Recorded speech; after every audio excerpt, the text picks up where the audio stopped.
তৃতীয় স্কন্ধের এই অধ্যায়ে 37 নম্বর শ্লোক থেকে 43 নম্বর শ্লোক পর্যন্ত এখন কশ্যপ মুনি তিনি ভবিষ্যতে কি হতে যাচ্ছে, মানে এই যে অসময়ে এই মিলিত হওয়ার পরিণতি কি ভয়ানক পরিণতি হবে সেই সম্বন্ধে তিনি এখন ভবিষ্যৎবাণীর মতো করছেন। মৈত্রেয় উবাচ स्वसर्गस्य आशिषं लोक्याम् आशासानां प्रवेपतिम् निवृत्त सन्ध्यनियमो हर्याम आह প্রজাপতি। প্রজাপতি মানে এখানে কশ্যপ মুনি অতি রুষ্ট হয়েছেন বলে ভয়ে কম্পিত কলেবরা তার স্ত্রীকে মহর্ষি কশ্যপ এভাবে সম্বোধন করলেন। দিতি বুঝতে পেরেছিলেন যে তার পতিকে প্রতিদিনকার সন্ধ্যা নিয়ম সমাপন কার্যে নিবৃত্ত করে অপরাধ করেছিলেন। তবুও তিনি সংসারে তার সন্তানদের কল্যাণ কামনা করেছিলেন। এবং এই কথা তো যখন এভাবে পূর্বে আমরা দেখলাম, পূর্বে দিতি কশ্যপ মুনির কাছে প্রার্থনা করেছিল যে যেন আহ, রুদ্র তিনি অবশ্যই আমাকে ক্ষমা করবেন, আত্মীয়তার কথা বলছেন যে আমাদের সম্পর্কে আত্মীয় হয়। তো এখন দিতির এই সমস্ত কথা শুনে এবং সন্তানদেরকে রক্ষা করতে চাইছেন যে আমি চাই যে আমার সন্তানদের যেন কিছু না হয়, সন্তানদের সুরক্ষার জন্য কি করা উচিত। তো কাশ্যপ মুনি এখন বলছেন যে তোমার এই আহ ভুলের কারণে বা এই সন্ধ্যার সময় অপরাধ এই অশুভ সময়ে এই কাজ করার কারণে কি ভয়ানক পরিণতি হবে। কাশ্যপ উবাচ अप्रायत्यात्मनस् मनस्ते दोषात् मुहूर्तिकात् उत मत्निर्देशातिचारेण देवान् चाति हेलनात् देवानां चाति हेलनात्। তো কাশ্যপ মুনি এখন বলছেন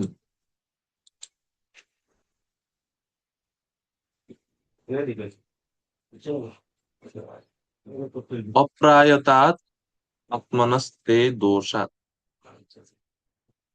হে অভদ্রে, পরের শ্লোকে আসবে এই শব্দটা অভদ্রে। তিনি দিতিকে অভদ্রে বা অশুভ বলে সম্বোধন করছেন যে হে অভদ্রে,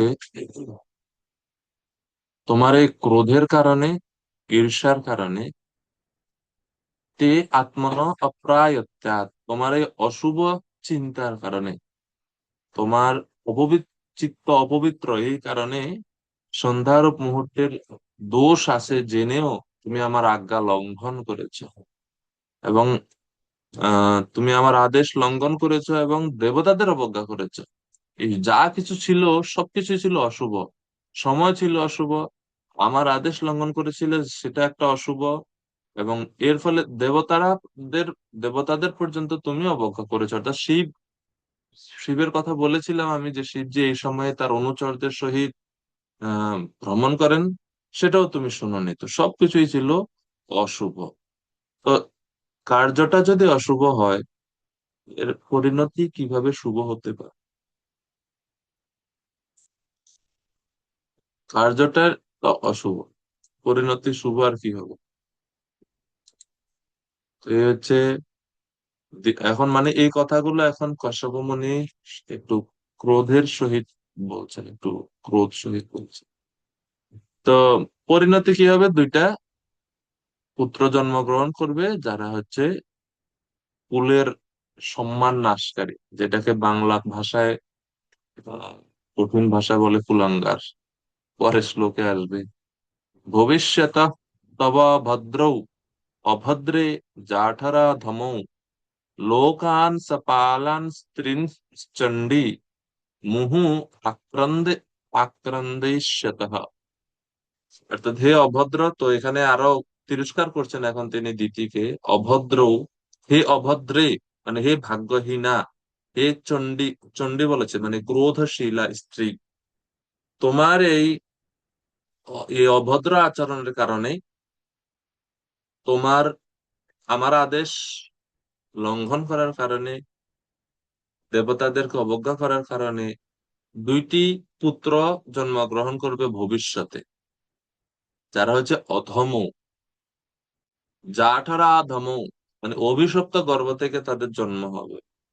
তো তারাও নিচ চেতনা সম্পন্ন হবে এবং কি করবে তারা, মুহ আক্রান্ত, তারা ত্রিলোকের বা ত্রিজগতের সকলের নিরন্তর শোকের কারণ হবে, নিরন্তর কান্নার কারণ হবে। ত্রিজগতের সবাই নিরন্তর বা প্রতি মুহূর্তে কান্না করবে, শোক করবে তোমার এই দুই পুত্রের জন্য। প্রবাদের জন্য বলছেন ঘৃণ্য সন্তানদের জন্ম হয় অভিশপ্ত মাতার গর্ভ থেকে। গীতায় 41 বলা হচ্ছে, যখন জ্ঞাতসারে ধর্মজীবনের বিধিনিষেধের অবজ্ঞা করা হয়, তখন তার পরিণাম স্বরূপ অবাঞ্ছিত সন্তানদের জন্ম হয়। যে কুলধর্ম নাশ, ওই সেকশনে গীতাতে ভগবান যেটা বলছেন। তো এখানে আরো কিছু জিনিস প্রভুপাদ এখানে তাৎপর্য বলছেন যে একটি বিশেষ, এইটি বিশেষ করে পুত্রদের বেলা সত্য, মা যদি সদাচরণে না হয় তাহলে পুত্র কখনো ভালো হতে পারে না। শুধু মা না, পিতা মাতা দুইজনকেই দুইজনকেই অত্যন্ত সৎ চরিত্রের অধিকারী হতে হয়। জ্ঞানবান কশ্যপ অভিশপ্ত দিতির গর্ভে উৎপন্ন পুত্রের চরিত্র কিরকম হবে তা পূর্বেই পেয়েছিলেন।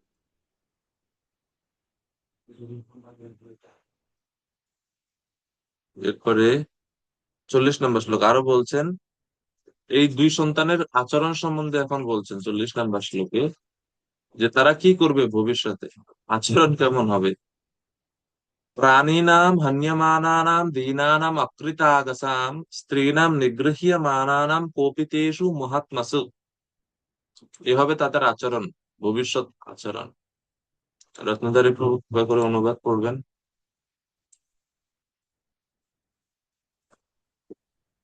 হরে কৃষ্ণ, প্রণাম। তারা দিন নিষ্পাপ প্রাণীদের হত্যা করবে, নারীদের অত্যাচার করবে এবং মহাত্মাদের ক্রোধ ধারণ করবে। হরে কৃষ্ণ প্রভু। হরে কৃষ্ণ। তো মানে অভদ্র সন্তানের যা যা বৈশিষ্ট্য আছে সব এই দুই, এই দুইজনের আছে। ঠিক আছে।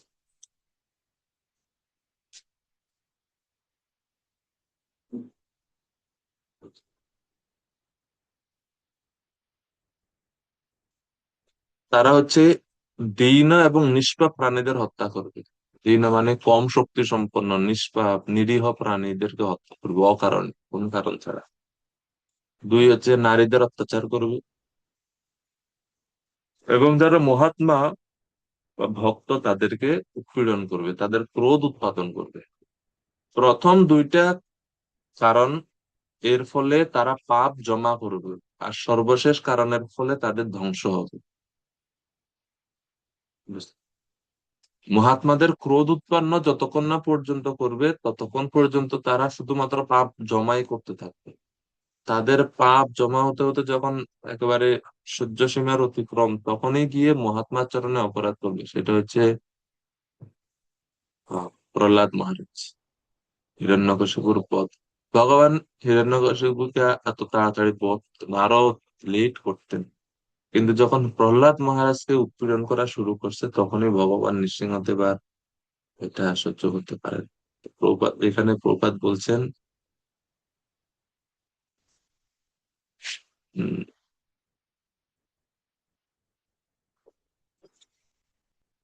সমাজে যখন পাপ কর্মের প্রাধান্য বৃদ্ধি পায়,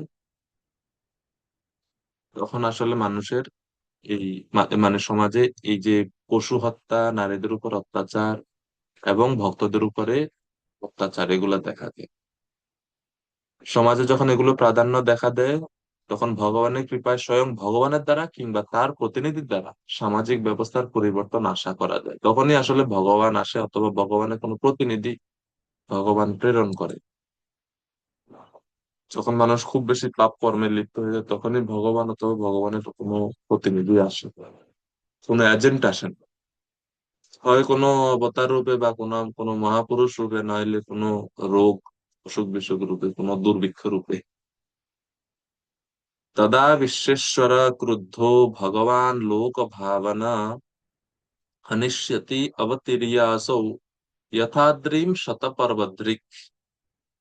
এখন দিতি জিজ্ঞেস করছে যে আমার এই দুই পুত্র যে আসবে বললেন, তাদের আয়ু কতদিন হবে, কতদিন তারা বেঁচে থাকবে, তাদের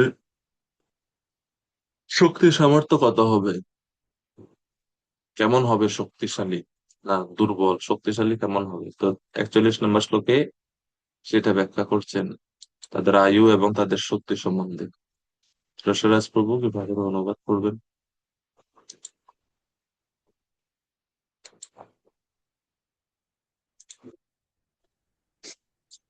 হরে কৃষ্ণ প্রভু জগন্নাথ। সেই সময় সমস্ত জীবের স্বাকাঙ্ক্ষী জগদীশ্বর ভগবান অবতীর্ণ হয়ে ঠিক যেভাবে ইন্দ্র তার বজ্রের দ্বারা পর্বতসমূহকে চূর্ণ করেন, সেভাবে তাদের সংহার করবেন। হরে কৃষ্ণ। তো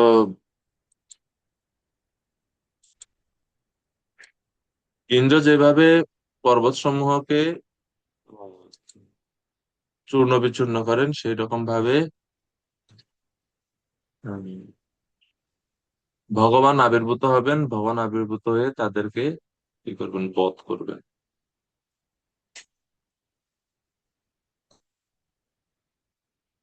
তাদেরকে বধ করবেন। এবং তারা অত্যন্ত শক্তিশালী হবে বলে ভগবানকে আসতে হবে, না হলে তো যে কেউ তাদেরকে বধ করতে পারতো, কিন্তু তারা এত বেশি শক্তিশালী হবে যে সাধারণ কোনো মানুষের দ্বারা তারা বধ হবে না। ভগবান আসতে হবে তাদেরকে বধ করতে, বধ করার জন্য।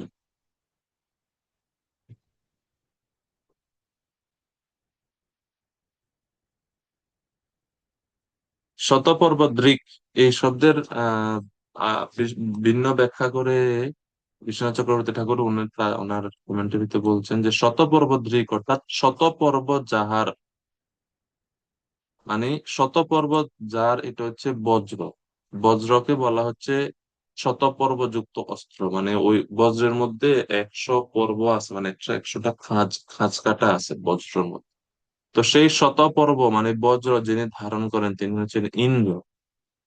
আর ইন্দ্রের মতো শক্তি, ইন্দ্রের মতো আয়ু হবে তোমার এই দুই পুত্রের। এটা হচ্ছে শতপর্বদ্রিকের আহ, অর্থ।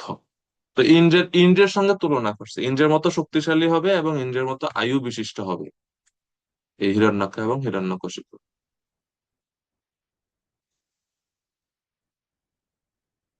এখন এই কথা শুনে যখন শুনছে যে ভগবান তাদেরকে বধ করবে, জগদীশ্বর ভগবান অবতীর্ণ হয়ে তাদেরকে বধ করবে, এটা শুনে দিতি এখন বলছেন তাও ভালো, ভগবান বধ করুক। কারণ দিতি জানে যে ভগবানের হাতে যদি কেউ মারা যায় তাহলে সে গতি কি হয়, হতারি গতিদায়ক। ভগবানের একটা বৈশিষ্ট্য আছে যে হতরি গতিদায়ক। তিনি অসুরদেরকে বধ করলে, যে অসুরেরা ভগবানের হাতে বধ হয় তারা মুক্তি লাভ করে, তারা ভগবানের কাছে যে চলে যায়। তো বলছে তাহলে তো ঠিক আছে, অসুবিধা নেই, ভগবান হাতে মরুক, কিন্তু কোনো ব্রাহ্মণদের ক্রোধে যেন তাদের মৃত্যু না হয়, ব্রাহ্মণদের ক্রোধের বশে যেন তারা মৃত্যুবরণ না করে, এটা হচ্ছে ওনার প্রার্থনা। এটা এখন পরের শ্লোকগুলোতে তিনি এখন বলবেন। তিতিরুবাচ বধম ভগবতা সাক্ষাৎ সুনাভোধার উদার বাহুনা আশাসে পুত্রয়োর্মহ্যম মা ক্রুদ্ধাৎ ব্রাহ্মণাৎ প্রভো। এখন দিতি বলছেন যে আমার পুত্ররা যে সুদর্শন চক্রধারী পরমেশ্বর ভগবানের হাতের দ্বারা উদারতা পূর্বক নিহত হবে তা অত্যন্ত শুভ। হে স্বামী, তারা যেন কখনো ব্রাহ্মণ ভগবত ভক্তদের ক্রোধের দ্বারা নিহত না হয়। ভগবানের হাতে বা সুদর্শন চক্রের দ্বারা যদি নিহত হয় তা ভালো, তা শুভ, মানে সন্তানদের জন্য তা শুভ ফল বয়ে আনবে। কিন্তু তারা যেন কখনো ব্রাহ্মণদের হাতে বা ব্রাহ্মণ বা ভক্তদের ক্রোধের বশে যেন তাদের মৃত্যু না হয়, সেই প্রার্থনা এখন তিনি তার পতির কাছে। কারণ ভগবানের হাতে মৃত্যুবরণ করলে তারা শুদ্ধ হবে, তারা মুক্তি লাভ করবে। কিন্তু ব্রাহ্মণদের ক্রোধের বশবর্তী হলে বা ক্রোধের শিকার হলে তাদের অধোগতি হবে। এই হচ্ছে মা হিসেবে সন্তানদের জন্য শুভ চিন্তা। উনি সন্তানদের সুরক্ষার চিন্তা করছেন। স্বাভাবিকভাবে মায়ের সন্তান যতই যেমনই হোক না কেন, মা তাদের সুরক্ষার কথা, তাদের মঙ্গলের কথা চিন্তা করেন। তো সেই রকম ভাবে এখানে দিতি করছেন। তো বিশ্বনাথ চক্রবর্তী ঠাকুর এই শ্লোকের তাৎপর্য বলছেন, ভগবানের হাতে নিহত হওয়া এটা ভালো। ভগবানের হাতে নিহত হলে তারা প্রাণ ত্যাগের সময় ভগবানের রূপ দর্শন করতে পারবে এবং ভগবানের শরীর স্পর্শ লাভ করতে পারবে। এতে তারা পাপ মুক্ত হবে এবং মুক্তি লাভ করবে। আমিও এরকম মুক্তি কামনা করি। এমন ভাগ্যবান সন্তানদের জননী হিসেবে যদি আমি এখনো ভগবানকে দর্শন করিনি যদিও, তবু আমার ছেলেদের সম্পর্কের সূত্রে আমিও তার পবিত্র দর্শন বা শুভ দর্শন পাবো। কিন্তু কোনো ব্রাহ্মণের ক্রোধের কারণে তাদের যেন মৃত্যু না হয়, সেটা আমি চাই না। হ্যাঁ, তাদের মৃত্যু আমি চাই না, ব্রাহ্মণের ক্রোধে তাদের মৃত্যু হোক, এটা আমি চাই না। আপনি যখন বলেছিলেন যে মহাত্মারা রুষ্ট হবে, তখন আমি চিন্তিত ছিলাম যে আমার সন্তানেরা বুঝি কোনো ব্রাহ্মণের অভিশাপে মারা যাবে। কিন্তু এখন আপনি বলছেন যে তারা ভগবানের শ্রীহস্তে নিহত হবে, শুনে আমার হৃদয়টা শান্ত হচ্ছে। পূর্বে বলছে না যে মহাত্মাদের ক্রোধের কারণ হবে, বললো না? তো এটা শুনে দিতে একটু চিন্তিত ছিল।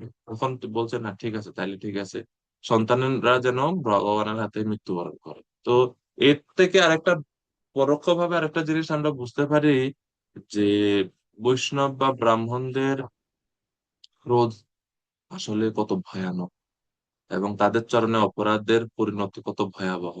মানে দিতি পর্যন্ত সেটা ভয় পাচ্ছে। তো সেই ভয়াবহতার কথা পরের শ্লোকে আরো বলা হচ্ছে। বৈষ্ণব চরণে অপরাধকৃত ব্যক্তির গতি অনেক ভয়ানক, এবং নারকীরাও পর্যন্ত তাকে কৃপা করে না।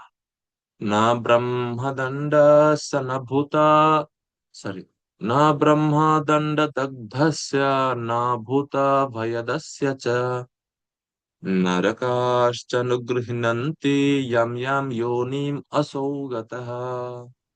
গীতিকা মাতাজি অনুবাদ করবেন কৃপা করে। হরে কৃষ্ণ। প্রণাম প্রভু। যে ব্যক্তি ব্রাহ্মণের দ্বারা অভিশপ্ত হয়েছে অথবা সর্বদা অন্য প্রাণীদের ভয় প্রদান করে, নারকীরাও তাকে কৃপা করে না, অথবা যেই যোনিতে তার জন্ম হয় সেই যোনির প্রাণীরাও তার প্রতি অনুগ্রহ করে না। হরি বল।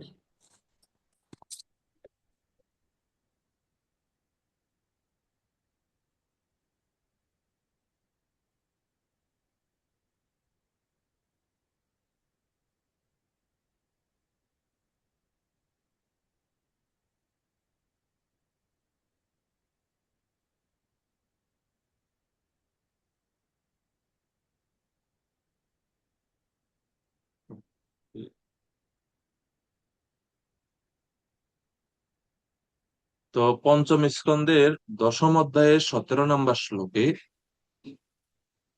ব্রাহ্মণ বা বৈষ্ণবদের ক্রোধ উৎপন্নটা বা ক্রোধ উৎপন্ন করলে যে কত ভয়ানক পরিণতি হয় সেই সম্বন্ধে খুব সুন্দর একটা শ্লোক আছে, 5, 10, 17 এই প্রসঙ্গে খুব গুরুত্বপূর্ণ।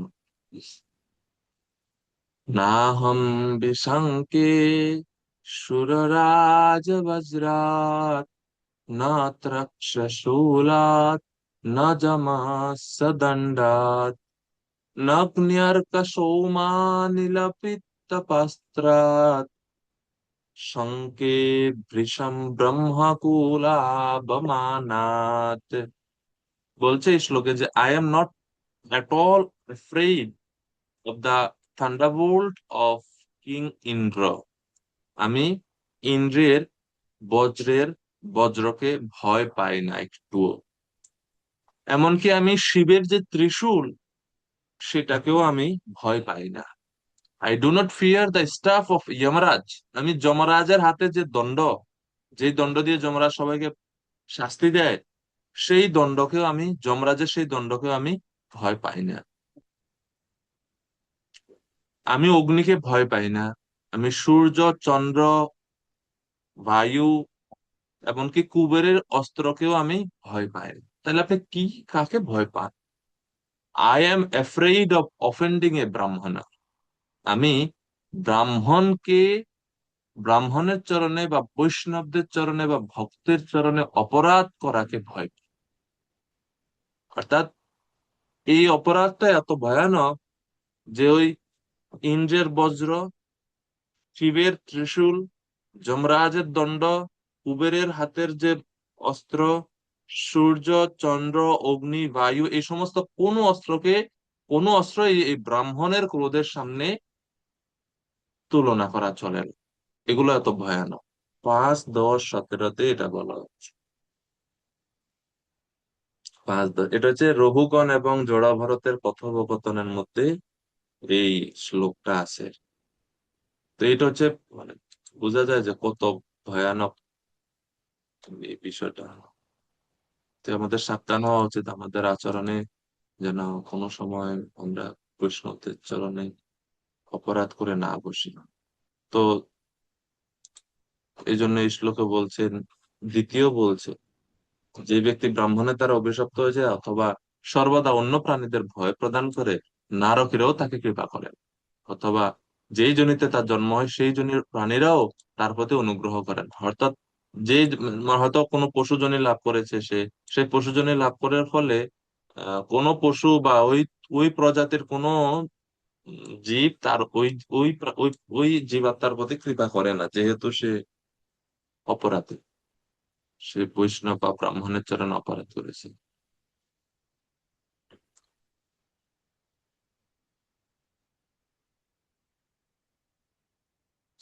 তারপরে কশ্যপ মুনি এখন বলছেন পরবর্তীতে, ওই যে যেটা আমরা গতকালকে বললাম যে তুমি যেহেতু অনুতপ্ত, অনুশোচনা করছো, তো এইটা একটা গুরুত্বপূর্ণ দিক যে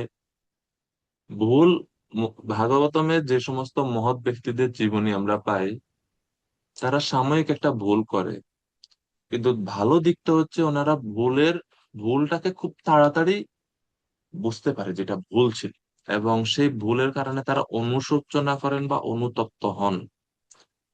এবং এই অনুশোচনা বা অনুতপ্ত বোধ, এটা খুবই গুরুত্বপূর্ণ। হ্যাঁ। এর ফলে কি হয় না, যদিও তারা ভুল করেছে, কিন্তু তারা অতি শীঘ্রই সেই ভুলের থেকে মুক্ত হয়ে যান এবং তারা ভগবানের আশীর্বাদও কিন্তু লাভ করে। এই অনুতপ্ত বোধ বা অনুশোচনা হৃদয়কে পরিশুদ্ধ করে, অনুশোচনা হৃদয়কে পরিশুদ্ধ করে। কশ্যপ মুনি এখন এই এই যে দ্বিতীয় যে অনুতপ্ত হচ্ছেন বা অনুশোচনা করছেন, তার কারণে যে ভালো ফলটা হবে সেই বিষয়ে এখন তিনি ঘোষণা দিচ্ছেন। গোপরানী মাতাজি কৃপা করে অনুবাদ করুন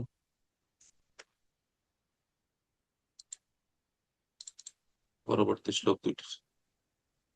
হরে কৃষ্ণ, প্রণাম করুন। জ্ঞানবান কশ্যপ বললেন, তোমার শোক, অনুতাপ, যথাযথ বিচার, পরমেশ্বর ভগবানের প্রতি তোমার ঐকান্তিক ভক্তি এবং শিব ও আমার প্রতি তোমার শ্রদ্ধার ফলে তোমার পুত্রের অর্থাৎ হিরণ্যকশিপুর পুত্রদের মধ্যে একজন প্রহ্লাদ ভগবানের এক সর্বমান্য ভক্ত হবেন এবং তার কীর্তি ভগবানেরই কীর্তির মতো বিস্তার লাভ করবে। প্রণাম প্রভু। তো তো, এখন আশীর্বাদ করে দিয়েছেন যে তোমার কার কার প্রতি শ্রদ্ধা রয়েছে, তোমার শোক, অনুতাপ, বিচার, ভগবানের প্রতি ঐকান্তিক ভক্তি, শিবের প্রতি ঐকান্তিক ভক্তি, আমার প্রতি শ্রদ্ধা। কয়টা জিনিস হলো এই এই এই বিষয়গুলোর কারণে তোমার পুত্ররা ঠিক হবে না, কিন্তু একজন নাতি আসবে যার কারণে আমরা মহিমান্বিত হব, আমাদের মহিমা বৃদ্ধি পাবে। খুব গুরুত্বপূর্ণ বিষয়। তো এই যে শোক, অনুতাপ, বিচার, ভক্তি, শ্রদ্ধা, এগুলো খুব গুরুত্বপূর্ণ। কৃত শোকানুতাপেনা, তুমি যে অপরাধ করেছো এটা সেটা তুমি স্বীকার করেছো, তুমি গ্রহণ করেছো, সেজন্য শোক করছো, অনুতাপ করছো। এবং প্রত্যয়বম, প্রত্যয়বমর্শনাৎ, যুক্ত এবং অযুক্ত বিচার হেতু, মানে কোনটা ঠিক কোনটা ভুল এই বিচার বোধ তোমার আছে, তুমি বিচার করছো। এবং ভগবান হরিতে, রুদ্রেতে এবং আমাতে শ্রদ্ধা প্রদর্শন করছে। এই পাঁচটি কারণে তোমার পুত্র হিরণ্যকশিপুর পুত্রগণের মধ্যে একজন সাধুগণের সাধু হবেন বা মহান ভক্ত হবেন, তোমাদের এই বংশের যশ বৃদ্ধি করবে। এই পাঁচটা কারণ এখানে দেওয়া হচ্ছে, পাঁচটি কারণ: শোক, অনুতাপ, তারপরে হচ্ছে বিচারবোধ, ভগবানের প্রতি ভক্তি, শিবের প্রতি শ্রদ্ধা, আমার প্রতি শ্রদ্ধা। এই পাঁচটা কারণ। তো নীতিশাস্ত্রে বলা হচ্ছে অকৃতম দুষ্কৃতম শ্রেয়ঃ, পশ্চাৎতাপ পশ্চাৎ পশ্চাৎতাপতি দুষ্কৃতম, কৃতম চ সুকৃতম শ্রেয়, ইয়ৎ কৃত্বা নানুতপ্যতে। এর অর্থ হচ্ছে এটা অসৎ কর্ম বা পাপ কর্ম করলে, পাপ কর্ম না করাই হচ্ছে সবচাইতে শ্রেয়। কেন? কারণ পাপ কর্ম করার কারণে পরিণামে অনুতাপ বোধ আসে, আর সৎকর্ম করাই হচ্ছে শ্রেয়, কারণ সৎকর্ম করলে আর কখনো অনুতাপ আসে না। তো সেজন্য ভালো কর্মই করা উচিত, সৎকর্ম করা উচিত, যেন অনুতপ্ত আর না হতে হয়।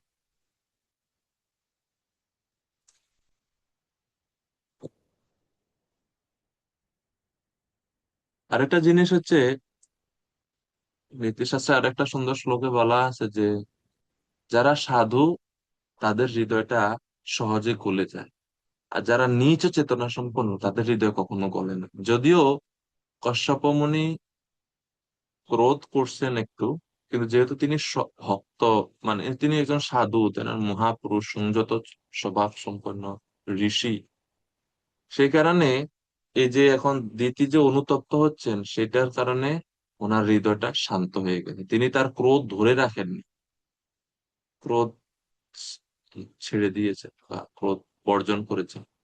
তো নীতিশাস্ত্রে বলা হচ্ছে অতি কৌপিতাপি সুজানা যোগেনা মদ্ভবন্তি না নতু নীচঃ, হিমনা কঠিনস্যাপি দ্রবণোপ্যয়ো অস্তি ন তৃণানাম। এর অর্থ হচ্ছে যে যারা সাধু বা সজ্জন ব্যক্তি তারা অত্যন্ত ক্রোধান্বিত হলেও যথাযথ আচরণে তাদের মন কোমল হয়ে যায়, কিন্তু যে নীচ বা অধম ব্যক্তি তার তেমন হয়, তার সঙ্গে যতই ভালো আচরণ করুন তার মনকে আপনি গলাতে পারবেন না। সে তার ক্রোধ, তার প্রতিশোধ ভাব মনের মধ্যে ধরে রাখবে। উদাহরণ দিয়ে বোঝানো হচ্ছে যে স্বর্ণ উত্তম বস্তু, অনেক কঠিন বস্তু, কিন্তু যদি আপনি তাপ দেন এটা গলে যাবে। কিন্তু শুকনো তৃণ, এটা শুকনো ঘাস, যতই আগুন দেন এটা গলবে? এ পুড়ে নিজে ছাই হয়ে যাবে, কিন্তু তারপরেও গলবে না। তো স্বর্ণকে তুলনা করা হচ্ছে সজ্জন বা সাধু ব্যক্তির হৃদয়ের মতো। ওর যদিও স্বভাবত অত্যন্ত কঠিন, স্বর্ণ কঠিন, ঘাস কিন্তু অত কঠিন না। ঘাস খুবই নরম, খুবই টেন্ডার, খুবই নরম স্বভাব। কিন্তু নরম স্বভাব বা বাহ্যিক ভাবে নরম হলেও এটা কখনো গলে না। কিন্তু স্বর্ণ শক্ত হলেও যেহেতু সে উত্তম বস্তু, সাধুর মতো গলে যায়। এটা একটা খুব গুরুত্বপূর্ণ অনুতপ অনুতপ্ত বোধ।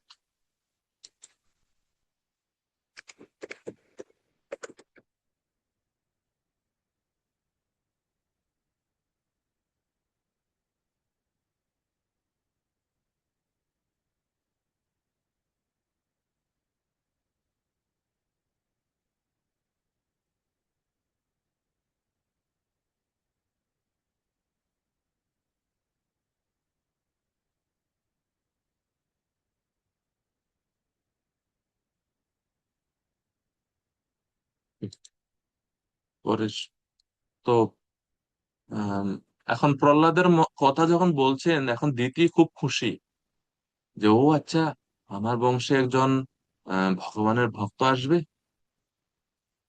ভগবানের ভক্ত আসবে, এটা খুশি। এখন জিজ্ঞেস করছেন, তো কৃপা করে বলুন না সেই ভক্তটা কেমন গুণের অধিকারী হবে, তা আমি শুনতে চাই। উৎসাহিত না? তো একটা উৎসাহের কারণে জিজ্ঞেস করছে যে সেই সেই ভক্তের গুণ কেমন হবে, সেটা যদি একটু কৃপা করে বলবেন। তো 46 নম্বর শ্লোক থেকে 50 নম্বর শ্লোক পর্যন্ত প্রহ্লাদের গুণাবলীর কথা এখানে বলা হয়েছে। যদিও প্রহ্লাদ মহারাজের কাহিনী আসবে সপ্তম স্কন্ধে, কিন্তু এখানে জিজ্ঞেস করছেন তিনি যে সেই প্রহ্লাদের গুণ সম্বন্ধে কেমন হবে প্রহ্লাদের গুণ। योगैहेमैव दुर्वर्णं भावयिष्यन्ति साधव निर्वैरादिभिरात्मानं यत्शीलम् अनुवर्तितुम्।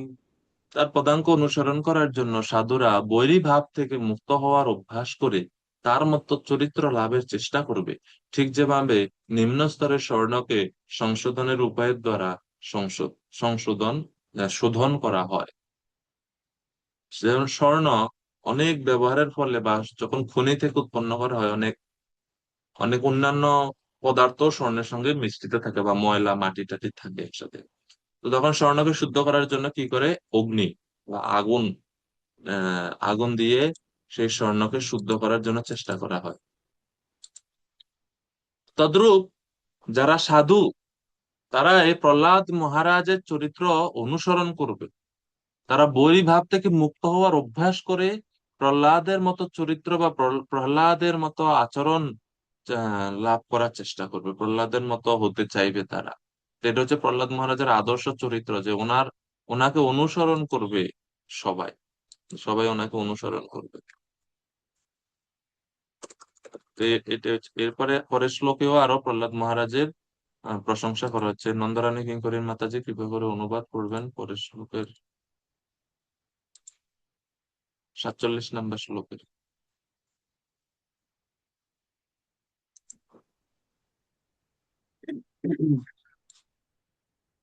হরে কৃষ্ণ, দণ্ডবত প্রণাম। তার প্রতি সকলেই প্রসন্ন হবেন, কেননা যে ভক্ত ভগবান ব্যতীত অন্য আর কিছু কামনা করে না, তার প্রতি সমগ্র বিশ্বের নিয়ন্তা পরমেশ্বর ভগবান সর্বদা প্রসন্ন থাকেন। হরে কৃষ্ণ, প্রণাম। হরে কৃষ্ণ। তো প্রহ্লাদ মহারাজের আরেকটা বিশেষত্ব হচ্ছে যে ওনার প্রতি সবাই সন্তুষ্ট থাকবে।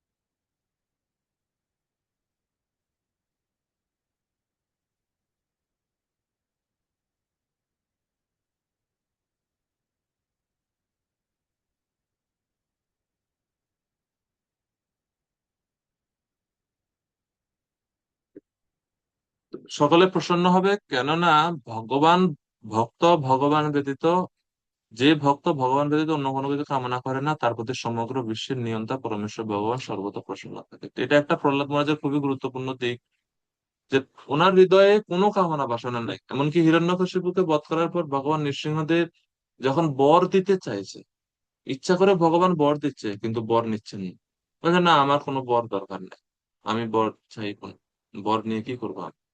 তো এভাবে প্রহ্লাদ মহারাজের হৃদয় ছিল সম্পূর্ণরূপে শুদ্ধ। আর যেহেতু ওনার হৃদয় ছিল সম্পূর্ণরূপে শুদ্ধ, এই জন্য ভগবান সবসময় ওনার প্রতি প্রসন্ন থাকতেন। এবং ভগবান যেহেতু তার প্রতি প্রসন্ন, এই জন্য সমস্ত জীবেরাও প্রহ্লাদ মহারাজের প্রতি অত্যন্ত প্রসন্ন ছিলেন। তো পূর্বের শ্লোকে যেরকম এই যে স্বর্ণের তুলনা করা হচ্ছে না, যে স্বর্ণ স্বর্ণ নিয়ে অনেক সুন্দর সুন্দর নীতিবাক্য আছে আমাদের নীতি শাস্ত্রেতে। যেমন স্বর্ণের সঙ্গে আর তুলনা দিয়ে বলা হচ্ছে যে মানুষ, স্বর্ণ হচ্ছে একটা মহৎ, মানে সাধুগণের চরিত্রের সঙ্গে তুলনা করেছে যে স্বর্ণ স্বর্ণকে যতই আগুনে পোড়ানো হয় স্বর্ণ দিন দিন শুদ্ধ হয়। আগুনে পুড়ে স্বর্ণ কখনো তার গুণ হারিয়ে ফেলেন। তদ্রূপ সাধু ব্যক্তিরা জীবনে যতই প্রতিকূলতার সম্মুখীন হয়, ততই তাদের চরিত্র, তাদের মহিমা আরো বর্ধিত হয়। তারা আরো বেশি শুদ্ধ হয়, তারা আরো বেশি উজ্জ্বল হয়ে ওঠে। তো এটা হচ্ছে স্বর্ণের সঙ্গে আহ, সাধুদের চরিত্রকে এরকম ভাবে তুলনা করে আসছে। সুন্দর করে। প্রভুপাদ 47 নম্বর শ্লোকে তাৎপর্য বলছেন, দিতির ভাবি পৌত্র, যিনি একজন মহান ভগবত ভক্ত হবেন বলে ভবিষ্যৎবাণী করা হয়েছিল, তিনি সকলেরই প্রিয় হবেন, এমনকি তার পিতার শত্রুদের কাছেও। কেননা পরমেশ্বর ভগবান ব্যতীত তিনি অন্য আর কিছু দর্শন করবেন না। 40 নম্বর শ্লোক। সবই মহাভাগবত মহাত্মা মহানুভাবো মহতাম মহিষ্ঠঃ প্রবৃদ্ধ ভক্ত্যা হ্যনুভাবিতাশয়ে নিবেশ্য বৈকুণ্ঠমিমং বিহাস্যতি। সেই সর্বশ্রেষ্ঠ ভগবত ভক্ত মহাত্মা, মহানুভব এবং মহাত্মাদের মধ্যে সবচাইতে মহৎ হবেন। তার পরিপক্ক ভক্তির ফলে তিনি অবশ্যই চিন্ময় ভাবে সমাধিতে অবস্থিত হবেন এবং এই জড় জগৎ ত্যাগ করার পর চিৎ জগতে প্রবেশ করবে। তো তোমার সেই প্রহ্লাদ মহারাজ ভক্তদের তো প্রিয় হবেনই, এবং ভগবানের ভক্তির প্রভাবে তিনি এই জড় জগৎ পরিত্যাগ করে ভগবানের ধামে ফিরে যাবেন।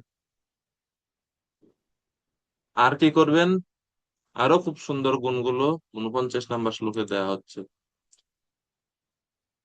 অলম্পট শিলধরো গুণাকরো হৃষ্ট পরত্যাপ্যথিতো দুঃখিতেষু অভূত শত্রুর্জগত সুখহর্তা নৈধাগিকম তাপম ইবড়ুরাজঃ। তো এই শ্লোকে অনেকগুলো গুণ বলা হয়েছে। প্রথমত বলেছে অলম্পট। অলম্পট মানে হচ্ছে ধার্মিক, ধার্মিক হবে এক। দুই, শীলধর মানে অত্যন্ত সুশীল হবে, অত্যন্ত শীল সম্পন্ন হবে, যেন বলছে শীলধর। তিন, গুণাকর। গুণাকর মানে সমস্ত সদ্গুণের আধার বা ভান্ডারের মতো হবে, মানে সমস্ত সদ্গুণের আধার হবে এই প্রহ্লাদ মহারাজ। তিন, হৃষ্ট মানে প্রসন্ন, সবসময় প্রসন্ন থাকবেন, কখনো অসন্তুষ্ট বা অপ্রসন্ন ভাব আসবে না, হৃষ্ট। আহ এটা চার না? হৃষ্ট মানে হচ্ছে 4 নম্বর গুণ হচ্ছে হৃষ্ট। পরঋদ্ধা, হৃষ্ট এক মিনিট। ও হৃষ্ট পরঋদ্ধা, এটা একসাথে, হৃষ্ট পরঋদ্ধা মানে হচ্ছে তিনি আহ এমনিতে নিজে প্রসন্ন থাকবে, আরেকটা হচ্ছে তিনি পর সুখে সুখী হবে এবং পর দুঃখে দুঃখী হবে। হৃষ্ট পরঋদ্ধা ব্যাথিত দুঃখিতেষু। তো হৃষ্ট পরঋদ্ধা একটা, আর ব্যাথিত দুঃখিতেষু আরেকটা। হৃষ্ট পরঋদ্ধা মানে হচ্ছে অন্যের সুখে তিনি সুখী হবেন, আর ব্যাথিত দুঃখিতেষু অন্যের দুঃখে তিনি দুঃখী হবেন। পর দুঃখে দুঃখী, পর সুখে সুখী হবে। তাহলে ধার্মিক, শীল সম্পন্ন, সমস্ত গুণের আধার হবেন, পর সুখে সুখী হবেন, পর দুঃখে দুঃখী হবেন। এই পাঁচটা হলো। এরপরে বলছে অভূত শত্রু। অভূত শত্রু আরেক শব্দ হচ্ছে অজাত শত্রু, একই অর্থ। মানে যার কোনো শত্রু নাই, অথবা যিনি কাউকে শত্রু বলে মনে করেন, এমনকি তার পিতা তাকে বধ করার জন্য চেষ্টা করছে, অথবা পিতাকেও তিনি শত্রু বলে ভাবেননি কখনো। এই জন্য 6 নম্বর গুণ হচ্ছে অভূত শত্রু, অভূত, যার কোনো শত্রু নাই। আর সর্বশেষ হচ্ছে জগত শোকহর্তা। জগত শোকহর্তা মানে তিনি, চন্দ্র যেমন গ্রীষ্মকালীন সূর্যের তাপ দূর করে, তেমনি তিনি সমস্ত জগতের শোক হরণ করবেন, সমস্ত জগতের দুঃখ দূর করবেন। সমস্ত জগতের দুঃখ কিভাবে তিনি দূর করবেন? প্রহ্লাদ মহারাজ 7 নম্বর গুণ যেটা, সমস্ত জগতের দুঃখ কিভাবে দূর করবেন? অনেক ভাবে দূর করা যায়। সবচাইতে শ্রেষ্ঠ উপায় প্রভুপাদ যেটা তাৎপর্য বলছে, যেহেতু তিনি একজন ভক্ত, তিনি ভগবত ভক্তি প্রচার করবেন। এমনকি অসুর বালকদের প্রতি মধ্যেও তিনি ভক্তি প্রচার করছেন বাল্য অবস্থা থেকে। তো সপ্তম স্কন্ধে একটা অধ্যায় আছে অসুর বালকদের প্রতি প্রহ্লাদ মহারাজের উপদেশ। তো এইভাবে কৃষ্ণ ভক্তি প্রচারের মাধ্যমে সমস্ত জগতের মানুষের দুঃখ দুর্দশা দূর করবে। এটা হচ্ছে প্রধান। এছাড়াও যেহেতু তিনি রাজা হবেন, রাজ্য শাসন করবেন, তিনি অকাতরে ধন সম্পত্তি দান করবেন প্রজাদের মাঝে। তো প্রজাদের মাঝে যখন এভাবে অকাতরে ধন সম্পত্তি দান করবেন, তাহলে আর প্রজাদের কোনো দুঃখ থাকবে? থাকবে না। তো এইভাবেও প্রজাদের তিনি দুঃখ দূর করবেন জগতের সব। কেননা হিরণ্যকশিপু তো ত্রিজগতের উপরে রাজত্ব করছে, তো প্রহ্লাদ মহারাজও স্বাভাবিকভাবে ত্রিজগতেরই রাজা হবেন। তো প্রভুপাদ তাৎপর্য সেই জন্য ওই ভক্তির প্রচারের কথাই বলছেন, যে জীবের সবচেয়ে দুঃখটা, দুঃখ হচ্ছে সবচেয়ে এই সব দুঃখের কারণ হচ্ছে কৃষ্ণ বিস্মৃতি। তো ভক্ত কি করেন, সেই কৃষ্ণ বিস্মৃতি দূর করে কৃষ্ণ স্মৃতি প্রদান করেন। এটা হচ্ছে সমস্ত ক্লেশের সর্বশ্রেষ্ঠ ঔষধ, ভক্তি। ঠিক আছে, খুব সুন্দর। আরো 50 নম্বর শ্লোকে বলছেন, অন্তর্বহিশ্চমলম अब्जनेत्रां स्वपूरुषिच्छानुगृहीतरूपं पुत्रस्तव श्री ललामं दृष्टा स्फुरत्कुण्डलमण्डिताननम्। লক্ষ্মী রূপা ললনার ভূষণ স্বরূপ, ভক্তের ইচ্ছা অনুসারে রূপ ধারণকারী, কুণ্ডল শোভিত মুখমণ্ডল, কমলনয়ন পরমেশ্বর ভগবানকে তোমার পৌত্র সর্বদা অন্তরে ও বাহিরে দর্শন করবে। তো এটা হচ্ছে মহাভাগবতের দৃষ্টিভঙ্গি। মহাভাগবত ভক্ত তিনি সর্বত্র ভগবানকে দর্শন করেন। তো প্রথম থেকে যে শব্দগুলো, এগুলো সব হচ্ছে ভগবানের বৈশিষ্ট্য। লক্ষ্মী রূপা ললনার ভূষণ স্বরূপ, ভক্তের ইচ্ছা অনুসারে রূপ ধারণকারী, কুণ্ডল শোভিত মুখমণ্ডল, কমলনয়ন পরমেশ্বর ভগবানকে তোমার পৌত্র মানে নাতি প্রহ্লাদ মহারাজ অন্তরে এবং বাইরে দর্শন করবেন। এই কুণ্ডলের ব্যাপারে একটা খুব সুন্দর সুভাষিত আছে, মানে নীতি বাক্য আছে, যে বলে যে কুণ্ডল মানে যে কানের মধ্যেই তো কুণ্ডল পড়ে না, বা মায়েরা কানের মধ্যে দুল। তো নীতি বাক্যে বলা হচ্ছে যে, আমি একটা নীতি নীতি সুভাষিত নীতি আর কি একটা বই আছে, এটা আমি অনুবাদ করতেছি বাংলাতে, ওই জন্য ওই শ্লোকগুলো পড়েই তো মানে চোখের সামনে আসে, ওই জন্য মনে পড়তে হবে। কুণ্ডলের ব্যাপারে বলা হয়েছে যে কান সব কষ্ট করে, কান নিজে ছিদ্র হয়, এটা একটা কষ্ট। তারপরে এত ভারী দুলটা সে কানের মধ্যে ধারণ করে রাখে, কিন্তু কান কোনো উপকার পায়, কান এই কানের দুলের সৌন্দর্য কান নিজে অনুভব করে না।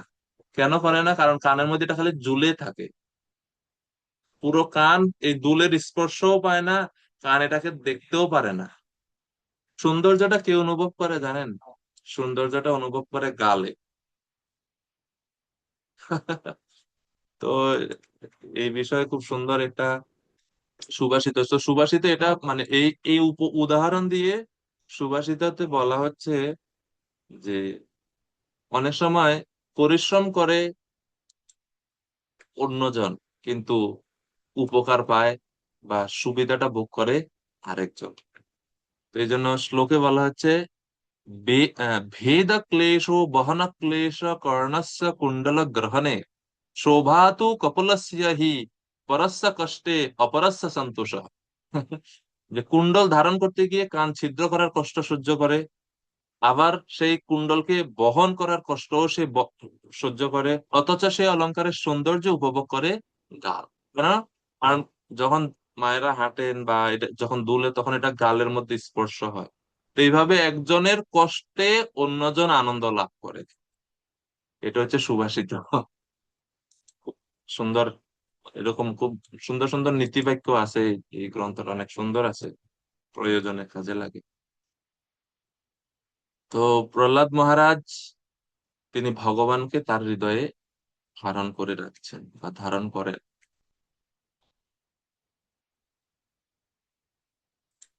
তো এইভাবে প্রহ্লাদ মহারাজের আহ গুণ বর্ণনা করে এই অধ্যায় শেষ হচ্ছে।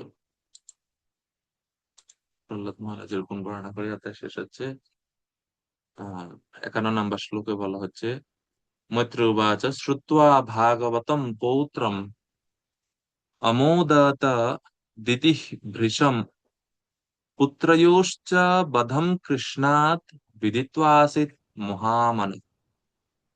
তার পৌত্র একজন মহান ভক্ত হবেন এবং তার পুত্ররা কৃষ্ণের দ্বারা নিহত হবেন জেনে দিতি মনে মনে অত্যন্ত প্রসন্ন হয়েছেন। বলছে, ও তাহলে তো ভালো হয়েছে, আমার পুত্ররা ভগবানের দ্বারা বধ হবে। তা ভগবান যখন পুত্রদেরকে বধ করতে আসবে, এক, পুত্ররা ভগবানের দ্বারা বধ হলে তারা মুক্ত হবে। দুই, যেহেতু তাদেরকে বধ করতে ভগবান আসবে, তাহলে সেই সুযোগে আমিও ভগবানকে একবার দর্শন করতে পারবো।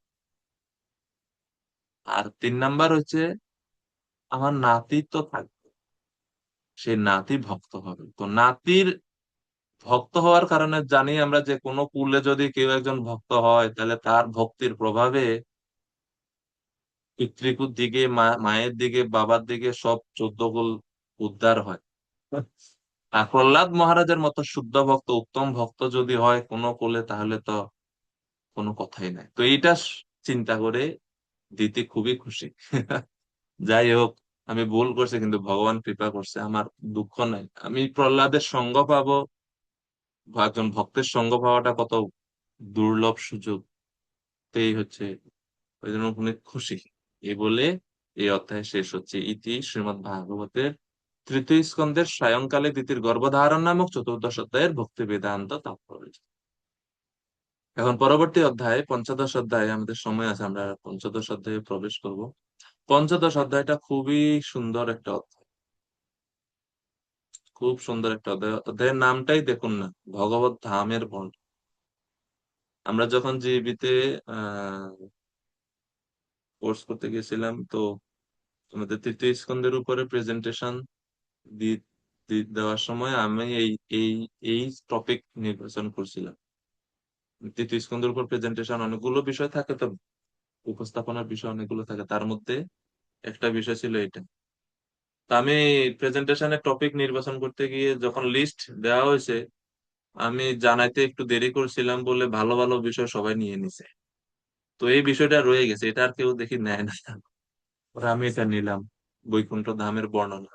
বিষয় ছিল description of Vaikuntha, description of kingdom of godhead, Vaikuntha ধামের বর্ণনা, এরকম ছিল। তো ওই বিষয়ে, তো ওই জন্য মনে পড়ছে ভগবত ধামের বর্ণনা। এই খুবই ব্যক্তিগত ভক্তি জীবনে প্রয়োগের আচরণগত অনেক শিক্ষা আমরা এই অধ্যায়ে পাই, বৈকুণ্ঠ ধামের বর্ণনা। আপনাদের তো মনে হয় প্রেজেন্টেশন হয়নি না? প্রথম দ্বিতীয় স্কন্ধের প্রেজেন্টেশন বাকি আছে আপনাদের। প্রথম 2 স্কন্ধের উপর একটা প্রেজেন্টেশন দিতে হয়, তৃতীয় স্কন্ধের উপর একটা প্রেজেন্টেশন দিতে হয়, চতুর্থ স্কন্ধের উপর একটা প্রেজেন্টেশন দিতে হয়, পঞ্চম এবং ষষ্ঠ স্কন্ধ মিলিয়ে একটা প্রেজেন্টেশন দিতে হয়। 4টা প্রেজেন্টেশন দিতে হবে, উপস্থাপনা 4বার হবে। তো যেহেতু প্রথম দ্বিতীয় স্কন্ধের উপরে হয়নি, তো তাহলে আপনাদের 2টা প্রেজেন্টেশন একসাথে দিতে হবে, চাপ হয়ে যাবে। এখন আপনারা যদি চান, তাইলে আমরা হয়তো আহ এই এই এই অনুভাগটা, এই ইউনিটটা শেষ করার পরে বন্ধ দিতে পারি, প্রথম 2 স্কন্ধের উপর প্রেজেন্টেশন শেষ করা। নাইলে তৃতীয় স্কন্ধ শেষ হলে একসাথে পরে 2টা প্রেজেন্টেশন দিতে হবে, গ্যাপ দিয়ে দিয়ে, যেভাবে আপনাদের সুবিধা। যাই হোক, তো পঞ্চদশ অধ্যায়, 15 অধ্যায়, খুবই গুরুত্বপূর্ণ অধ্যায়। এই অধ্যায়ে মোট 50টি শ্লোক আছে, পূর্বের অধ্যায়ের মতোই প্রায় 51টা 50টা। 1 থেকে 11 নাম্বার শ্লোকে এখন, তাহলে পূর্বের অধ্যায়ে আমরা কি দেখলাম, যে কশ্যপ মুনি এবং দিতির মিলনের ফলে, অশুভ সময়ে মিলনের ফলে হিরণ্যাক্ষ এবং হিরণ্যকশিপুর জন্ম হয়নি, হবে। ঠিক আছে, তখন এই 2 সন্তান জন্ম হয়ে গেছে, যে জন্ম হবে যখন, তারা তখন এই 2 সন্তান সম্বন্ধে এখন প্রশ্ন করবে যে এই 2জন আসলে কারা। তো এই 2জনের পূর্ব ইতিহাস বলতে গিয়ে পরের অধ্যায়, মানে এখন এই যে অধ্যায় আমরা পড়ছি, এখানে এই বর্ণনা আসবে যে এরা হচ্ছে স্বর্গের, সরি, বৈকুণ্ঠের 2জন দ্বার রক্ষী, জয় এবং বিজয়। তো এই জয় বিজয় এরা ব্রাহ্মণদের, অর্থাৎ চতুষ্কুমারদের অভিশাপ পেয়ে তারা এই দ্বিতীয় সন্তান রূপে জন্মগ্রহণ করছে।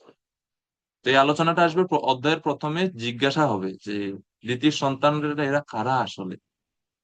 তো তাদের পূর্ব জীবনের বর্ণনা দিতে গিয়ে বর্ণনা হবে যে চতুষ্কুমারেরা একবার বৈকুণ্ঠে প্রবেশ করছিল, প্রবেশের সময় জয় বিজয় তাদেরকে বাধা দিয়েছিল, জয় বিজয়ের অভিশাপ অভিশাপ পেয়েছিল চতুষ্কুমারের কাছ থেকে।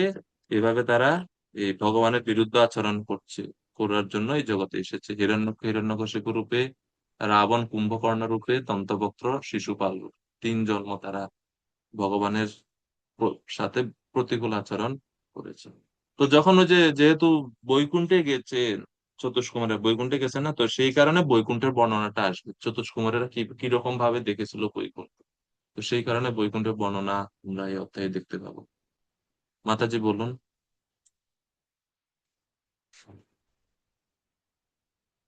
হরে কৃষ্ণ প্রভুজি প্রণাম। হুম, প্রভুজি 48 নম্বর যে শ্লোক রয়েছে, মানে ওই 14 নম্বর অধ্যায় সেই অধ্যায়ের তাৎপর্যে ভগবত ভক্তির বিকাশের 3টি স্তর রয়েছে।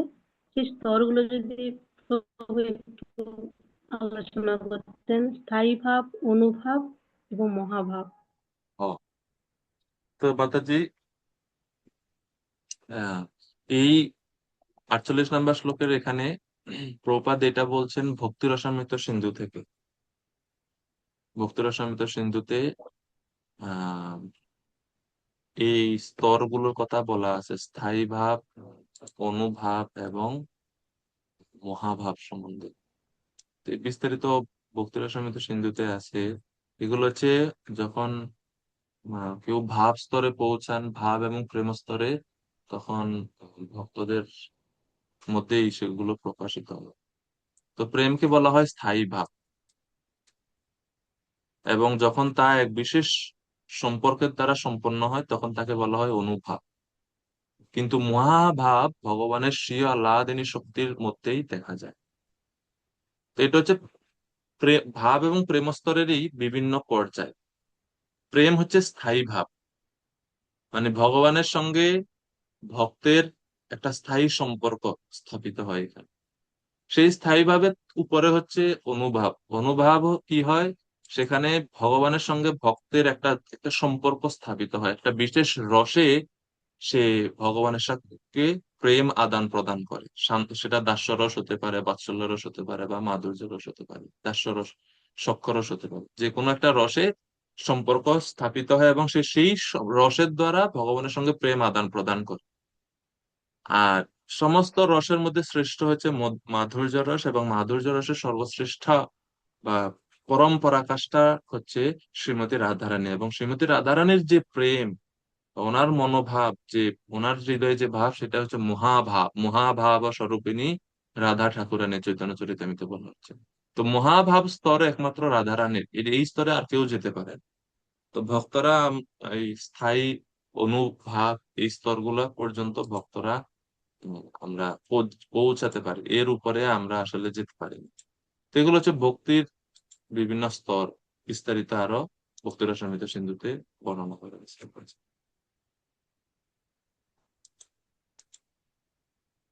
ঠিক আছে।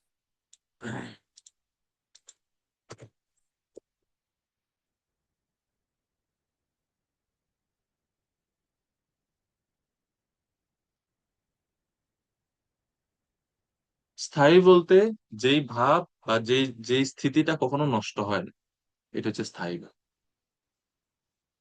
স্থায়ী ভাবের মধ্যে আরো বহু বিভাগ, মানে অনেক ইয়ে আছে, যেমন বিভাব, অনুভাব, সাত্ত্বিক ভাব, ব্যভিচারী ভাব, এগুলো আরো অনেক অনেক কি আছে।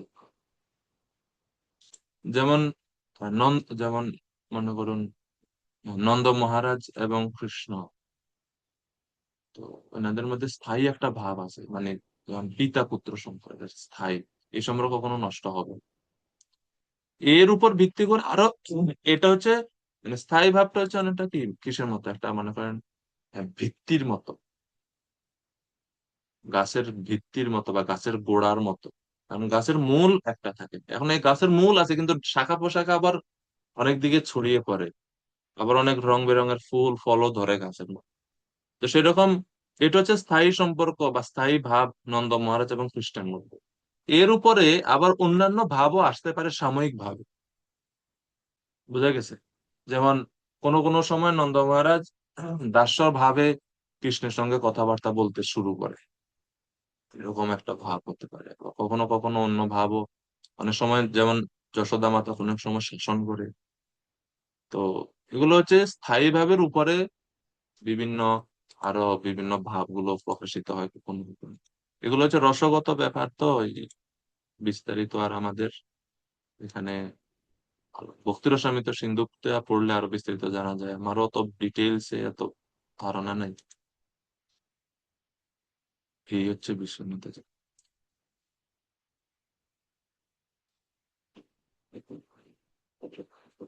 অনুভব। স্থায়ী ভাবের পরে হচ্ছে অনুভব। অনুভবের স্তরে আসলে যতটুকু পড়েছিলাম অনেক আগে, মনে আছে যতটুকু, যে হৃদয়ে ভগবানের প্রতি একটা প্রেম ভাব, স্বতঃস্ফূর্ত প্রেম জাগরিত হয়। অন্তরের অনুভূতি বা অন্তরের যে যে প্রেমটা, বা অন্তরে ভগবানের, হৃদয়ে ভগবানকে সেবা করার যে ভাব, সেটা যখন বাইরে প্রকাশ পায় সেটাই হচ্ছে অনুভব। মানে ভগবানের প্রতি প্রেম অনুভব করে ভক্তের যে বাহ্যিক যে যা কিছু প্রকাশিত হয়, যেমন ভগবানকে আমি স্মরণ করছি, ভগবানকে স্মরণ করতে গিয়ে আমি অনেক কান্না আসতেছে, বা অনেকে খুব উচ্চস্বরে মানে অট্টহাস্য করে, অনেকে উর্দণ্ড নৃত্য করে। এগুলো হচ্ছে এক একটা অনুভব। অনেক সময় হয় না যে শ্রীমতী রাধারানী কৃষ্ণকে স্মরণ করে কৃষ্ণ বিরহে কান্না করেন, রোদন করেন, বা কখনো কখনো চৈতন্য মহাপ্রভু আমরা দেখি যে তিনি অট্টহাস্য করছেন, কখনো কখনো দীর্ঘ শ্বাস ফেলছেন, কখনো কখনো কৃষ্ণকে আলিঙ্গন করার জন্য দু বাহু সা- উম, অগ্রসর করে তিনি দৌড়াতে থাকেন। এগুলো হচ্ছে এক একটা অনুভব। ঠিক আছে, যেমন আমি হাসলাম না, আমি হাসি দিচ্ছি, আমি আমি অন্তরে আনন্দ অনুভব করছি, সেই আনন্দের বহিঃপ্রকাশ হচ্ছে মুখের হাসি। এই যে হাসি যেটা প্রকাশিত হচ্ছে, এটা হচ্ছে অনুভব।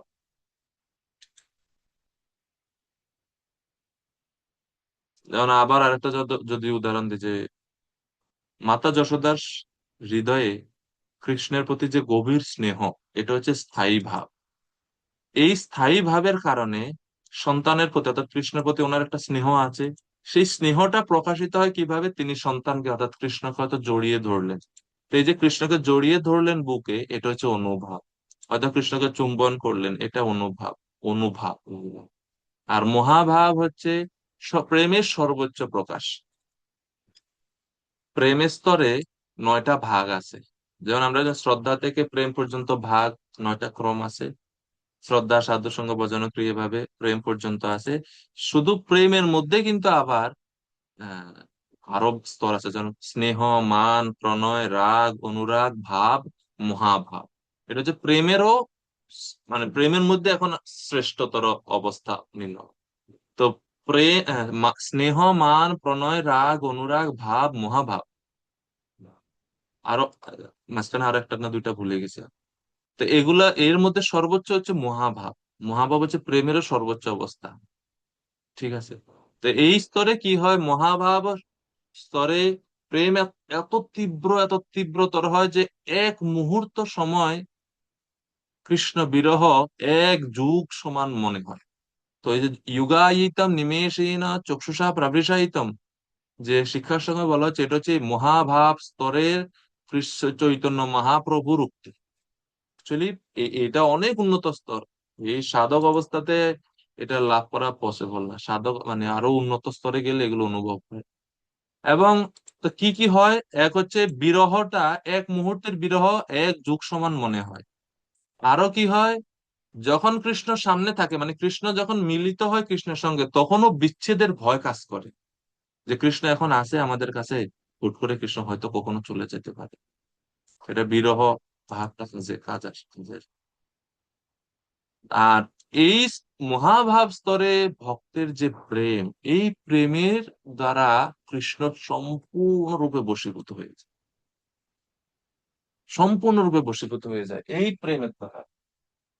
মহাভাব স্তরে যখন ভক্ত পৌঁছায়, তখন সেই ভক্তের সেই প্রেমের দ্বারা ভগবান সম্পূর্ণরূপে বশীভূত হয়ে যায়, যেরকম শ্রীমতী রাধারানীর। তো এই মহাভাব শুধুমাত্র শ্রীমতী রাধারানীর মধ্যে পূর্ণভাবে প্রকাশিত। ললিতা, বিশাখা প্রভৃতি সখীদের মধ্যে মহাভাবের কিছু অংশ প্রকাশ আছে, কিন্তু এই মহাভাবের আবার দুইটা ভাগ আছে, মদনাক্ষ এবং মোহনাক্ষ। তো মদনাক্ষ যে মহাভাব, মোহনাক্ষ মহাভাবের ঊর্ধ্বে হচ্ছে মদনাক্ষ মহাভাব। এই মদনাক্ষ মহাভাব হচ্ছে একমাত্র শ্রীমতী রাধারানী, এটা আর আর কারোর মধ্যে নাই, এমনকি ললিতা বিশাখা আদি সখীদের মধ্যেও অনুপস্থিত। তো এগুলো আর একটা খুব উন্নতর স্তর।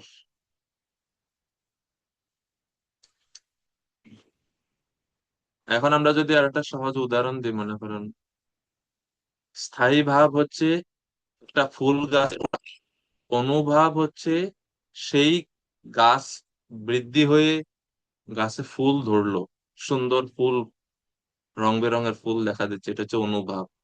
আর সেই ফুল থেকে, সেই ফুলটা পূর্ণ প্রকাশিত হয়ে সেই ফুল থেকে সুন্দর ঘ্রাণ চতুর্দিকে মানে ছড়িয়ে পড়েছে, এটা হচ্ছে মহাভাব, মানে সর্বোচ্চ পরিণত বাস্তবটুকু।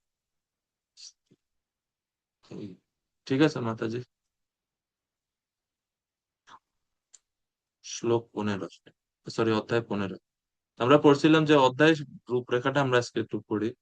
1 থেকে 11 নম্বর শ্লোকে বর্ণনা করা হচ্ছে 15 নম্বর অধ্যায়ে দেবতারা ব্রহ্মার নিকট গমন করেন এবং ব্রহ্মার মহিমা কীর্তন করেন, ব্রহ্মাকে প্রশংসা করছেন, 1 থেকে 11 পর্যন্ত। এরপরে 12 থেকে 25 নম্বর শ্লোকে ব্রহ্মাকে তারা জিজ্ঞেস করছেন যে এই দুই পুত্রের সম্বন্ধে, দিতির দুই পুত্রের সম্বন্ধে। তখন ব্রহ্মাজি বলা শুরু করছেন।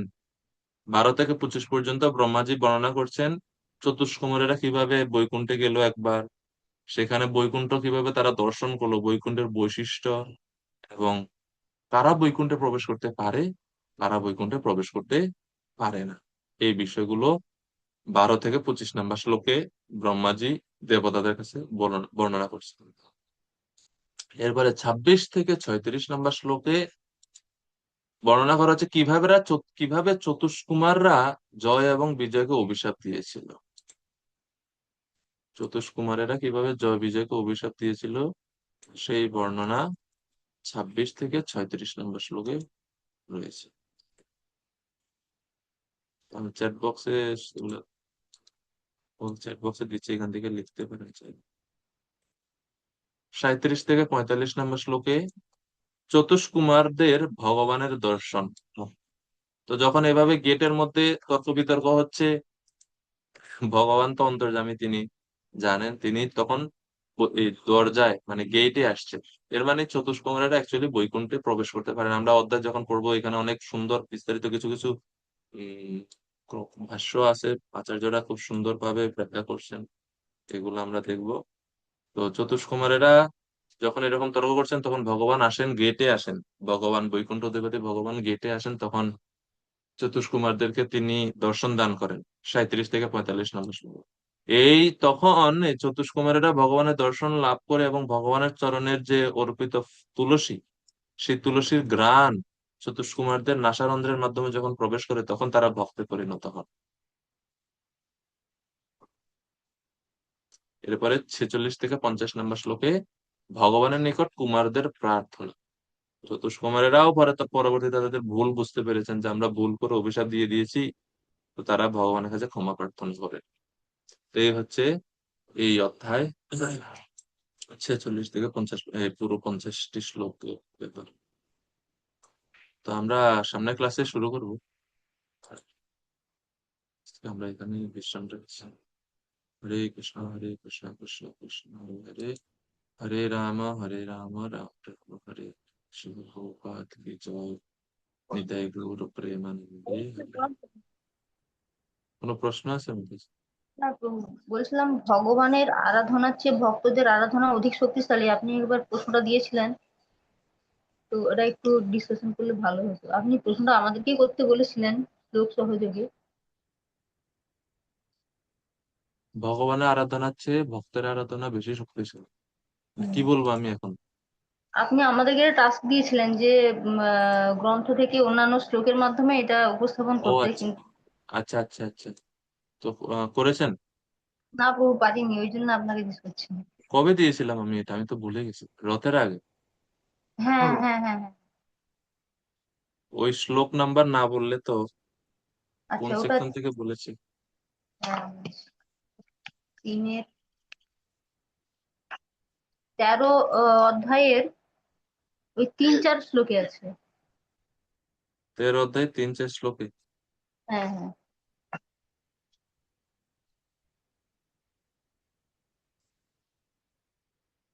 সহজ বিষয়।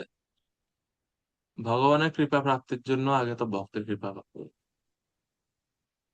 ভগবানের সরাসরি তো আমরা ভগবানের আরাধনা করতে পারি না যদি গুরুদেব বা ভক্তের আহ, ভক্ত যতক্ষণ পর্যন্ত না আমাদের বদ্ধচিত্তদেরকে ভগবানের সঙ্গে সম্পর্কিত করছেন, তো তখন পর্যন্ত আসলে আমরা ভগবানের ভক্তি সম্বন্ধে কোনো জ্ঞানই থাকে না। আর ভগবানের আরাধনাতে অনেক সময় ভুল ত্রুটি হয়ে যেতে পারে, কিন্তু ভক্তের আরাধনা করার ফলে কি হয়, আমরা সেই ভুলগুলো থেকে মুক্ত হতে পারি। সেই ভুলগুলো থেকে মুক্ত হয়ে শুদ্ধভাবে আমরা ভগবানের আরাধনাতে যুক্ত হতে পারি। আর একটা বিষয় হচ্ছে, ভগবানের সেবা করে ভগবানের সন্তুষ্টি বিধান করা খুবই কঠিন, কারণ ভগবানের সেবার যে স্ট্যান্ডার্ড সেটা বদ্ধজীবদের নাই। কিন্তু বৈষ্ণবদের সেবা করার ফলে আমরা কি করতে পারি, বৈষ্ণবদের সন্তুষ্ট করতে পারি। আর যখন বৈষ্ণব আমাদের জন্য ভগবানের কাছে একটু প্রার্থনা করেন, তখন ভগবানের কৃপাটা পাওয়াটা আমাদের জন্য সহজ হয়। নিজে প্রচেষ্টা করে, নিজে নিজে প্রচেষ্টা করে ভগবানের কৃপা পাওয়াটা আমাদের জন্য খুব কঠিন। এই জন্য আমরা ওই যে বৈষ্ণব আচার্যরা ভজন লিখেছিলেন না যে, আমার লাগি কৃষ্ণে আবেদ আবেদন মানে কি লাইনটা আছে, যে আমার জন্য বৈষ্ণবেরা কৃষ্ণের কাছে আবেদন করবেন, তখন ভগবান শ্রীকৃষ্ণ সন্তুষ্ট হয়ে তিনি আমাকে কৃপা করবেন, এভাবে বর্ণনা পাওয়া যায় না। তো এই জন্য মানে শ্রীমদ্ ভাগবতমেও বলা হচ্ছে, মদ ভক্ত পূজা অভ্যধিকা, আমার ভক্তের পূজা করা হচ্ছে আমার পূজা থেকেও শ্রেষ্ঠ। আর ইংরেজিতে একটা কথা আছে, লাভ মি লাভ মাই ডগ, যে তুমি যদি আমাকে ভালোবাসো তাহলে আমার কুকুরকেও ভালোবাসতে। অর্থাৎ আমরা যখন কোনো ব্যক্তিকে পছন্দ করবেন, ভালোবাসতে চাইবেন, তাহলে ওই ব্যক্তি যাকে যাকে ভালোবাসে সবাইকে ভালোবাসতে হবে, ঠিক না? তো ভগবান কাকে ভালোবাসে, গীতায় ভাগবতে ভগবান বলছেন, সাধব হৃদয় মহ্য। ভগবান, ভগবানের হৃদয়ে সাধুরা থাকে, সাধুদের হৃদয়ে ভগবান থাকে। তা আপনি যদি, একজন ব্যক্তি যদি সন্তুষ্ট হয়, সন্তুষ্ট হওয়াটা এটা মাথার কাজ না, এটা হৃদয়ের কাজ। তো ভগবান সন্তুষ্ট হবেন কখন, যখন ওনার হৃদয় সন্তুষ্ট হবে। ওনার হৃদয়টা কে? ওনার হৃদয়টা ওনার ভক্তরা, ঠিক না? ওনার হৃদয় কে? সাধব হৃদয় মহ্যম, গীতায় ভগবান বলছেন। ভগবান বলেন এই সাধুরা আমার হাত, সাধুরা আমার পা, সাধুরা আমার মাথা না। ভগবান বলছেন সাধুরা আমার হৃদয়। তো সন্তুষ্টিটা হৃদয় থেকে আসে। তো হৃদয়ে যেহেতু সাধুরাই আছে, ভগবান মানে, ভগবানের হৃদয় মানে হচ্ছে সাধু। তো সেই কারণে সাধু যখন সন্তুষ্ট হবে মানে ভগবানের হৃদয় সন্তুষ্ট হবে, আর ভগবানের হৃদয় যখন সন্তুষ্ট হবে তখন ভগবানের কৃপাটা আমাদের উপর বর্ষিত হবে। এই জন্য বৈষ্ণবদের আশীর্বাদ, বৈষ্ণবদের সন্তুষ্টি বিধান খুব বেশি গুরুত্বপূর্ণ। কৃষ্ণ ভক্তি জন্মমূল হয় সাধু সঙ্গ। কৃষ্ণ ভক্তিটা শুরু হয় সাধু সঙ্গ থেকে, সাধুর কৃপা থেকে। আর কৃষ্ণ প্রাপ্তি হওয়ার পরে সেই সাধু সঙ্গটা আবার মুখ্য অঙ্গ রূপে পরিগণিত হয়। তো সাধু সঙ্গ এত গুরুত্বপূর্ণ, সাধুদের কৃপা লাভটা এত গুরুত্বপূর্ণ।